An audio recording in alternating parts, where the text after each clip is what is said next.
तो साथियों, जैसा कि हम सभी जानते हैं कि आज भारत बदल रहा है, हमारा देश बदल रहा है। आज इस भारत में आज तरह-तरह के सवाल उठ रहे हैं, परंतु उसी में से एक जो विशेष मुद्दा बना हुआ वो ये बना हुआ है कि हमारे भारत को हिंदू राष्ट्र घोषित किया जाए। आज इन्हीं सभी बातों पर चर्चा करेंगे, तो चलिए इस वीडियो को शुरू करते हैं।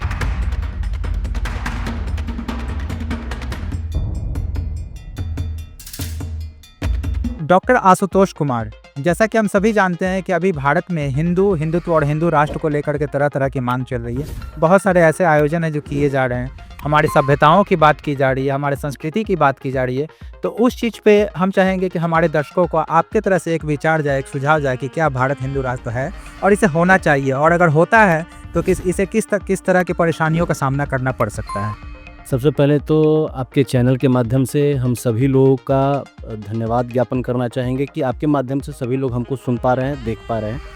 और जहाँ तक आपने बोला हिंदू राष्ट्र के बारे में कि भारत एक हिंदू राष्ट्र है, तो भारत सही में हिंदू राष्ट्र है। भारत एक सनातन है, सनातन देश है, और भारत इस हिंदू राष्ट्र के माध्यम से विश्व का गुरु रहा है, विश्व के ऊपर राज किया है। और हमारी जो सभ्यता है, हमारी जो संस्कृति है, हमारे जो वेद हैं, हमारे जो उपनिषद हैं, हमारे जो पुराण हैं, इन्हीं के माध्यम से ये विश्व चल रहा है। जैसा हम ये गारंटी इसलिए दे रहे हैं कि हमारा वेद से ही विज्ञान बना है, और पूरा विश्व आज विज्ञान पर आधारित है, और वो वेद का ही देन है। कुछ लोग अगर ये कहते हैं कि हिंदुत्व कुछ नहीं है, वो अपने धर्म का प्रचार बाकी सारे चीज़ों को करने के लिए किसी एक धर्म को नीचा दिखाना का प्रयास करते हैं, ये बिल्कुल गलत है। अगर हम नहीं हैं, अगर हिंदुत्व नहीं है, तो फिर आपने वैसा क्यों किया जिस प्रकार से हमारे देश में लगातार विधर्मियों का आक्रमण होता रहा। विधर्मी हमारे यहाँ आए, हमारे सभ्यता संस्कृति पे चोट किए, हमारे सभ्यता संस्कृति को चोट करने के लिए हमारे मठ मंदिरों को ध्वस्त किए, हमारे गुरुकुल व्यवस्थाओं को समाप्त किए। इन सारी चीज़ों को समाप्त करने के पीछे कारण क्या था? क्योंकि उसको कहीं ना कहीं हमारे हिंदुत्व से खतरा था, हमारे सभ्यता संस्कृति से खतरा था, और यही करके उन्होंने हमारे वैसे हिंदू भाई बहनों का धर्मांतरण कराया।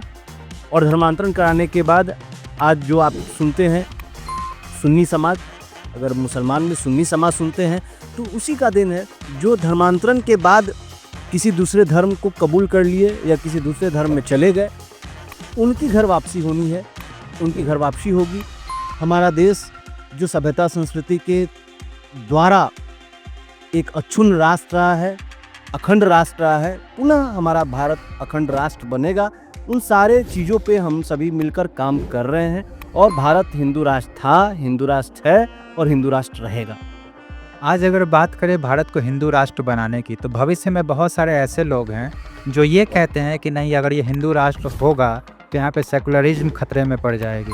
तो इस चीज़ पे आप कैसे देखते हैं इस चीज़ को? देखिए, सेकुलरिज्म की जहाँ तक बात है, अगर कुछ लोग इस तरीके का बयान देते हैं तो वो सिर्फ वोट बैंक की राजनीति करते हैं। बाकी उनको किसी चीज़ से कोई मतलब नहीं है, सिर्फ वो सत्ता की राजनीति करना चाहते हैं।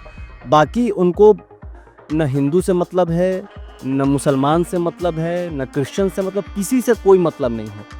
वो अपने अस्तित्व को खो चुके हैं, वो अपने स्वार्थ में अपने अस्तित्व को खो चुके हैं, वे अपने सभ्यता को खो चुके हैं, वो अपने संस्कृति को खो चुके हैं, और अपने आप को पूरे तरीके से बेच चुके हैं। तो सिर्फ उनको अपनी सत्ता दिखती है, बाकी कोई चीज़ उनको दिखता नहीं। अगर बात करें भारत को हिंदू राष्ट्र बनाने की, चूँकि आज का हमारा जो टॉपिक है वो यही है कि भारत एक हिंदू राष्ट्र हो, तो भारत को अगर हम हिंदू राष्ट्र बनाने की बात करते हैं, तो जब संपूर्ण सनातनी हो जाएंगे, तो कहीं ना कहीं सबसे बड़ा जो हमारे ही अंदर सनातन धर्म के अंदर जो खतरा बना हुआ है वो है जातीयता। इस चीज़ से लोग कैसे निजात पाएँ? देखिए, सनातन धर्म के अंदर जातीयता खतरा नहीं है। हमारा वर्ण व्यवस्था रहा, और वो भी वर्ण व्यवस्था कर्म के आधार पर रहा है। जो लोग जिस प्रकार के कर्म करते रहे हैं, उनके आधार पे उनके जनरेशन वो कर्म किए, और इस चीज़ को विधर्मियों ने जिस प्रकार से ये विभाजित किया है, मैनिपुलेट किया है, विभाजित जिस प्रकार से इन चीज़ों को करके और लोगों के अंदर भ्रम पैदा करने का जो प्रयास किया गया है, इससे हमको खतरा है। और इनको बचाने के लिए, इनके अंदर जागरूकता लाने के लिए, उन समाज को पढ़े लिखे होना, उन समाज को आगे बढ़ना, ये सबसे ज़्यादा ज़रूरी है। इसलिए उन सारे विषयों पे बृहत चर्चा होनी चाहिए। जातीयता जो विषय है वो उस पर बृहत चर्चा होनी चाहिए। ये जो हम लोग देखते हैं ना, अंग्रेज़ों के बारे में सुनते हैं, फूट डालो और शासन करो, ये अंग्रेज़ की ही देन नहीं है। इसके पहले जो मुग़ल शासक आए हमारे देश में, वो मुग़ल शासकों ने हमारे देश में आकर इस बीज को बोया और किस प्रकार से हिंदू के सारे जाति को अलग अलग बांट के छुआछूत का भेदभाव पैदा करना और बाकी सारे चीज़ों को लेकर हम लोगों के अंदर कुरीतियाँ डालना, ये सारा उन लोगों की देन है जिसको हम लोग अभी भी झेल रहे हैं। लेकिन हम लोगों का ये प्रयास है। आप बहुत सारे ऐसे नेता को देखेंगे, जैसे आप चंद्रशेखर रावण को देख लीजिए। चंद्रशेखर रावण क्या है, वो पूजा पाठ भी करेंगे, सब कुछ करेंगे, लेकिन वो अपने जाति के भी भ्रम पैदा करने का प्रयास करेंगे कि हिंदू में तुम नहीं रहो, तुम ऐसे करो, तुम वैसे करो, और वो फिर मुसलमान के साथ और बाकी सारे चीज़ों के साथ वो करने का प्रयास करेंगे। कहीं ना कहीं ये तो साफ इनका जाहिर होता है मकसद कि ये फंडिंग पे काम कर रहे हैं। नहीं, ये फंडिंग है, विदेशी फंडिंग है और देश को तोड़ने की पूरी तरीके से साजिश रची जा रही है। इन साजिशों को हमको समझना पड़ेगा। ये राजनीतिक दल जो अपने आप को सेकुलर बताते हैं, जो सामाजिक बनने का प्रयास करते हैं, सामाजिक है नहीं, सामाजिक बनने का प्रयास करते हैं, लेकिन इनको समाज से कोई मतलब नहीं है। इनको जब समाज की बात आती है, हमारे यहाँ कोई बहुत सारे वैसे यादव नेता हैं जिनको जो अपने जाति के आधार पर राजनीति करते हैं, लेकिन जब वो सत्ता में आएंगे, वो पावर में आएंगे, तो उनको सिर्फ अपना परिवार दिखता है, जात नहीं दिखता है। हमारे बिहार के एक बड़े लीडर लालू यादव, जो लंबे समय तक बिहार में राजनीति किए और लंबे समय तक राजनीति करने के बावजूद भी यादवों का राजनीति करते हैं, यादवों के लिए राजनीति करते हैं, और जब उनको मौका मिलता है और उनको अगर कोई अच्छी जगह पे देने की काम बात आती है, तो उनको तेजस्वी यादव दिखता है, उनको तेज प्रताप दिखता है, जो 9वीं फेल है। तो यादवों का भी, अगर वो राजनीति किए हैं, तो यादवों का भी तो विकास होना चाहिए था। उनका भी विकास कहाँ हो पाया? बिल्कुल विकास होना चाहिए था, और ये हमारे यादव समझ नहीं पा रहे हैं। ये जातिगत रंग जिस प्रकार से दिया जा रहा है, वो समझ नहीं पा रहे हैं, और आज भी वो उसी भूल भलैया में भटके हुए हैं। उनको मौका मिला, तेजस्वी यादव को मुख्यमंत्री बनाने का प्रयास कर रहे हैं। उनको मौका मिला, तेज प्रताप जो मंदबुद्धि हैं, हम लोग सभी जानते हैं, और उसके बावजूद भी उनको बढ़ावा दिया जा रहा है। मीसा भारती, रोहिणी आचार्य, अरे भाई आप सब, अपनी मुख्यमंत्री अपनी राबड़ी देवी जो पढ़ी लिखी नहीं थी, वैसे लोगों को थोप दिया गया हमारे ऊपर। क्या यादव समाज में वैसे या उनके पार्टी में यादव समाज के लोग नहीं थे? आज हमारे सोनपुर के विधायक डॉक्टर रामानुज प्रसाद PhD किए हैं, पढ़े लिखे हैं, लेकिन आज तक उनको कोई मंत्रिमंडल नहीं मिला। इसका क्या मतलब है? मतलब यादव सिर्फ आपको ढोने के लिए, आपके परिवार को ढोने के लिए है। इस तरीके की जो राजनीति ये समाजवादियों के द्वारा और तथाकथित समाजवादियों के द्वारा जो समाज को भ्रमित करने का प्रयास करते हैं, इन सारे विषयों को हमको समझना होगा, और इन सारे विषयों को जब तक हम नहीं समझेंगे तब तक हमारा उत्थान नहीं हो सकता है। और हम बस ये टीवी पे डिबेट करना, फेसबुक पे लिखना, इंस्टाग्राम पे ये चलाना, इनसे कुछ नहीं होना होगा। हमको इन चीज़ों को समझना होगा, लोगों को बताना होगा, लोगों को जागरूक करना होगा, और हमारे अंदर कोई छुआछूत की भावना न है, न रहे, और न जागृत हो, न इसकी बढ़ावा हो। इन सब चीज़ों पे ध्यान देते हुए हमको वैसे लोग जो किसी कारणवश, मैं ये कह रहा हूँ, किसी कारणवश वो दूसरे धर्म में चले गए हैं, जिनका धर्मांतरण हो गया है, ये तो बहुत बड़ा साजिश रचा जा रहा है इस देश के प्रति, कि हमारे देश में लव जिहाद करके हमारे बहन बेटियों के साथ लव जिहाद में फंसाया जा रहा है, उनका धर्मांतरण कराया जा रहा है। बाद में फिर पता चल रहा है कि उनके साथ क्या हश्र हो रहा है। दूसरा, क्रिश्चियनों का एक बड़ा माहौल बनाया जा रहा है। वो लोग पादरी आते हैं, हमारे गांव समाज में बैठते हैं और बैठ के जो है सो लोगों का धर्मांतरण करा रहे हैं। ये सारे विषयों पर हमको जागृत होना होगा।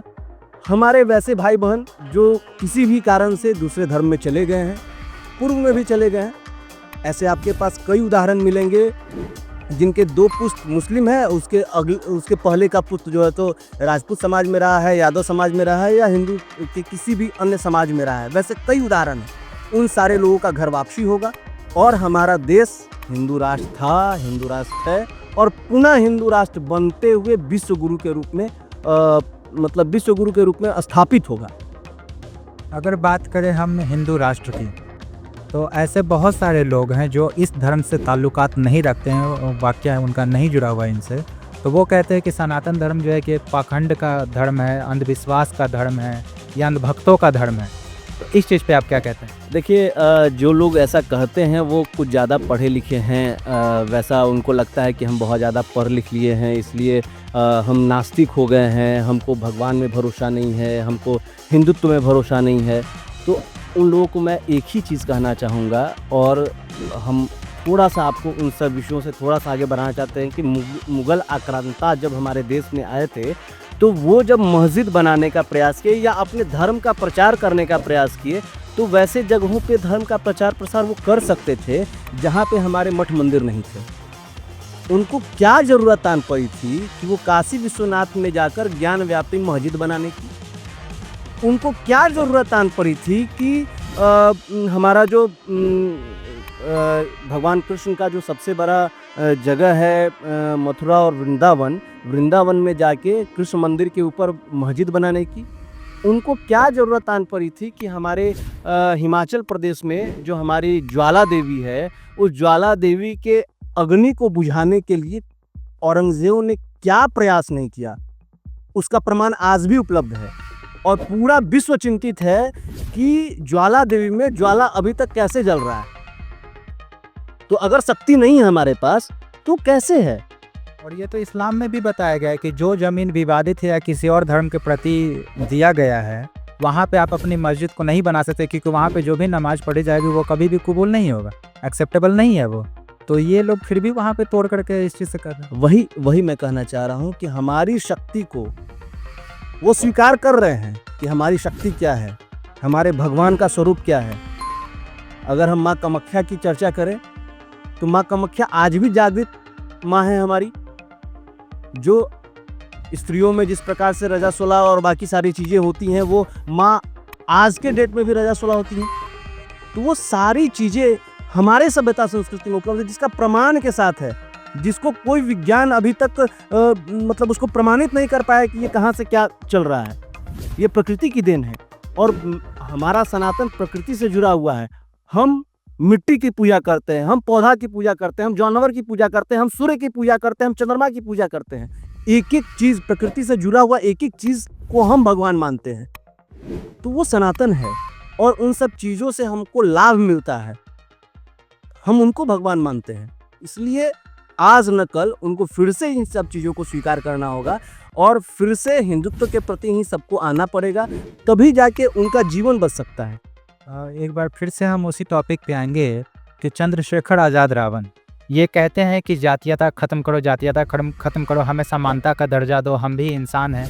तो इनको तो अब इस विचारधारा का वेलकम करना चाहिए और इस साथ में इनको भी जो है कि पूर्ण रूप से सपोर्ट करना चाहिए, परंतु अब कहीं ना कहीं वो इससे दूर हो रहे हैं और एक अलग प्रकार की भ्रांति जो है कि अपने समाज में फैलाने पर लग गए हैं। तो इस चीज़ को आप कैसे देखते हैं? देखिए, चंद्रशेखर रावण का जो ये है वो उनका राजनीति इसी चीज़ पर टिका हुआ है, लेकिन आज का समाज जागृत समाज है, पढ़ा लिखा समाज है और दलित वर्ग के जो भी दर्शक हमारे इस चैनल के माध्यम से देख रहे हैं, उनको भी ये समझना पड़ेगा कि चंद्रशेखर रावण किस प्रकार से आपको भ्रमित कर रहे हैं। हमारे देश में हमारी सभ्यता संस्कृति के अनुसार हमारे समाज में आज किस तरीके से बदलाव आया है। सब लोग पढ़े लिखे हैं, हम एक साथ पूजा करते हैं। हमारे बिहार में एक सबसे बड़ा लोक आस्था का महापर्व छठ मनाया जाता है, जिसमें कोई भेदभाव नहीं होता है।